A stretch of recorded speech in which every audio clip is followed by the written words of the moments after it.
सर्वांना श्री स्वामी समर्थ. तर इथे छान अशी संध्याकाळी देवपूजा झाली. सर्व देवांना दिवे वगैरे लावून झाले आणि छान घरामध्ये सुद्धा स्तोत्रांचं मंत्रांचं पठण केलं ना का संध्याकाळी मात्र स्वयंपाक करायला एक वेगळीच ऊर्जा सुद्धा निर्माण होत असते आणि छान वाटतं. घरामध्ये अगदी प्रसन्नदायक वाटत असतं. सर्वीकडे धूपदीप लावला का छान वाटतं, प्रकाशमय.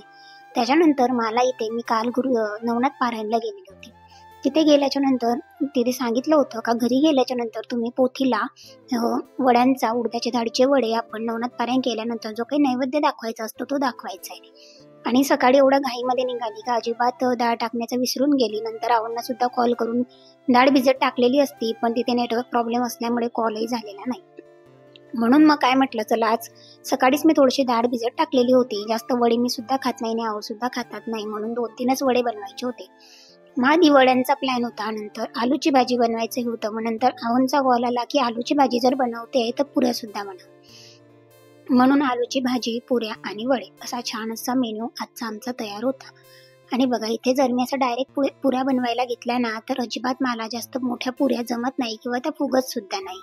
तेल कुठे ना कुठे जात असतं आणि त्या कडक होतात. म्हणून मी इथे वाटीच्या साह्याने छान गोल मटूर अगदी पुऱ्या बनवून घेतल्या. आता तुम्हाला वाटत असेल ही पुऱ्या बनवते आहे का पाणीपुरी बनवते, तर असं अजिबात नाही. ही पुऱ्याच बनवत आहे आणि छान या वाटत होत्या. जरी एका घासामध्ये सुद्धा पुरी संपत असली तरी बनवायला सुद्धा मला तितकाच आनंद होत होता, कारण छोट्या छोट्या होत्या आणि तळताना सुद्धा लवकर लवकर तळल्या जात होत्या. पण पुऱ्या सुद्धा तितक्या छान झालेल्या होत्या. अशाच पद्धतीने सर्व ज्या काही पुऱ्या होत्या ते छान मी व्यवस्थित अशा तळून घेतलेल्या होत्या.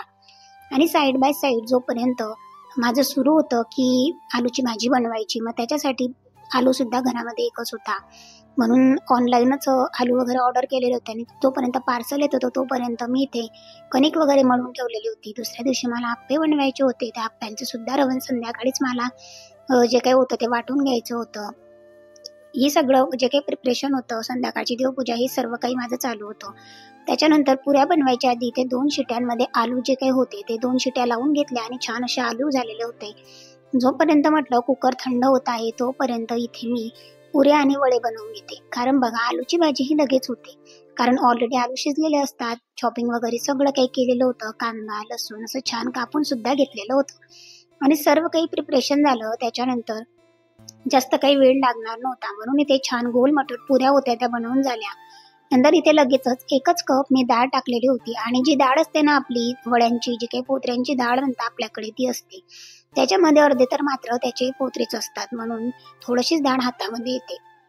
पण म्हटलं चला एकच जण खाणार आहे म्हटल्यावर जास्त काही बनवायचे नव्हते, म्हणून इथे बरोबर अगदी 4 वडे झाले. म्हणून इथे लगेचच एक छोटीशी कॅरी बॅग घेतली, त्याला पाणी लावलं आणि व्यवस्थित असे गोल मटूर वडे बनवून घेतले. असं बघितलं तर मला तळताना खूप जास्त भीती वाटते, कारण मला तळायला अजिबात आवडत नाही किंवा थोडासा तेल वगैरे उडालं तर हातपाय जळायला आपण घाबरत असतो. तरी सुद्धा इथे छान असे 4 वडे झालेले होते आणि ते 4ही वडे अगदी छान व्यवस्थित मी तळून घेतले. तर तुम्ही सुद्धा बघतायत का इतके व्यवस्थित वडे झाले. आणि नैवेद्य पोथीला अर्पण करायचं होता. म्हटलं चला नुसतेच वडे कसे देणार ना, म्हणून मग आलूची भाजी बनवणार होती. मग आलूच्या भाजीसोबत पोळ्या बनवणार होती, पण पोळ्यांचा प्लॅन कॅन्सल होऊन पुऱ्या बनल्या.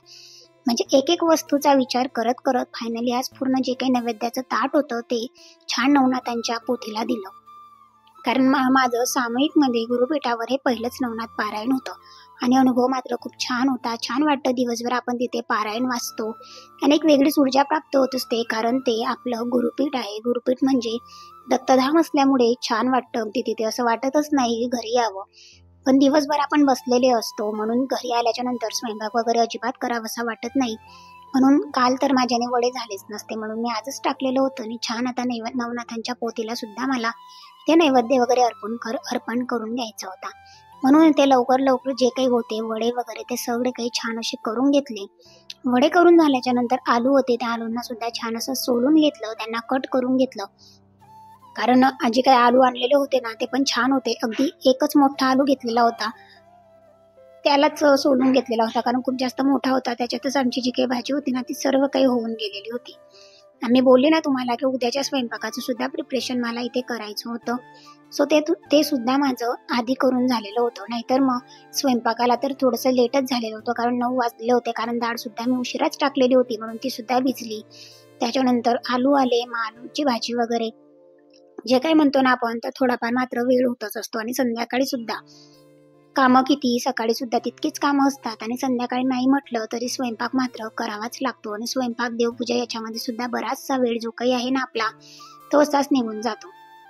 म्हणून मी सुद्धा इथे छान असे वडे बनवून घेतले. लगेचच जी काही कढई होती ती साईडला घेतली तिकडे, आणि इथे लगेचच आता आलूची भाजी सुद्धा मला बनवायला घ्यायची होती.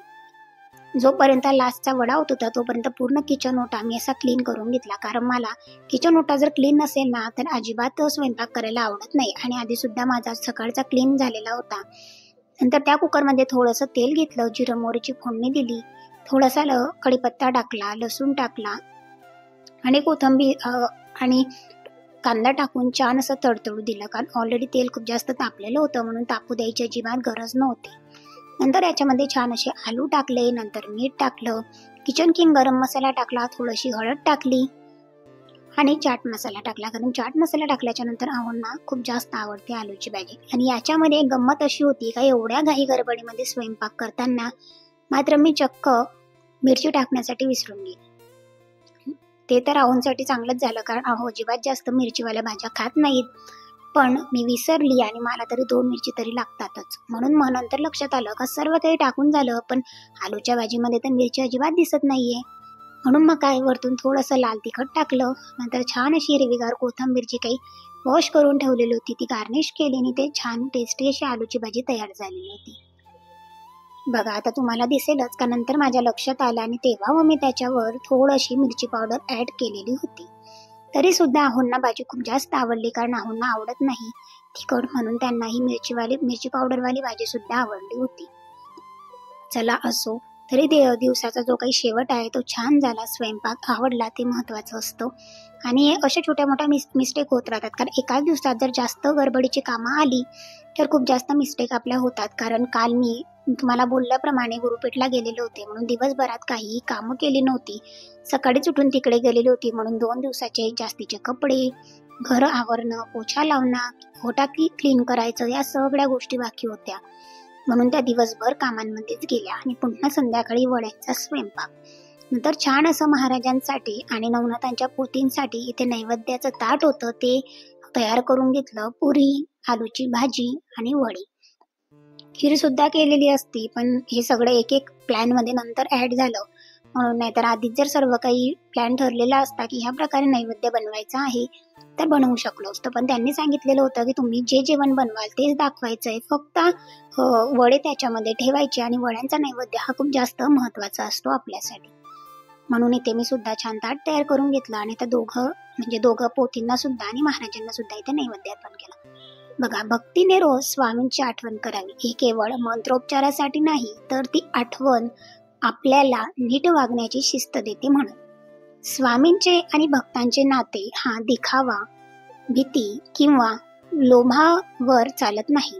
हे नाते स्वच्छ मन, विश्वास आणि आचरणावर मात्र उभे असते. भक्त स्वामींकडे हात जोडायला जातो, तो काहीतरी मागायला नव्हे तर स्वतःला सुधारायला जात असतो. स्वामी देतात ते बळ, धैर्य आणि मात्र दिशा दाखवतात. बाकी यश अपयश हे भक्ताने केलेल्या आपल्या पुनर्जन्माच्या कर्मावर मात्र ठरत असते. स्वामी मार्ग दाखवतात, चालायचं काम भक्तांचंच असतं. माझे अस्तित्व श्री स्वामी समर्थ. बघा, कोणत्याही देवाचं काम किंवा महाराजांचं काम हे मार्ग दाखवणं असतं. तुम्हाला काय कर्म करायचे आहे किंवा तुम्ही काय कर्म केलेले आहे, तुम्ही एखाद्याला दान धर्म केला आहे का, तुम्ही कोणाच्या कामात आले आहेत का, किंवा तुम्हाला एखाद्याची कीव आलेली आहे का, ह्या सर्व गोष्टींच्या, या सर्व चांगल्या चांगल्या कर्मांवर मात्र आपलं जे काही भवितव्य असतं ते निर्भय असतं. म्हणून सर्वांशी प्रेमळ राहून छान कर्म करा. संध्याकाळची देवपूजा झालेली होती, त्याचप्रमाणे इथे दोघंही ठिकाणी नैवेद्य वगैरे अर्पण करून दिला. आणि बघा, आज सकाळी छान अशी देवपूजा केली, मात्र फुलं वगैरे अजिबात मिळाले नव्हते, कारण बाहेर कोणीही गेलं नाही. सो ब्लॉग कसा वाटला नक्की सांगा. नवीन असाल तर सबस्क्राईब.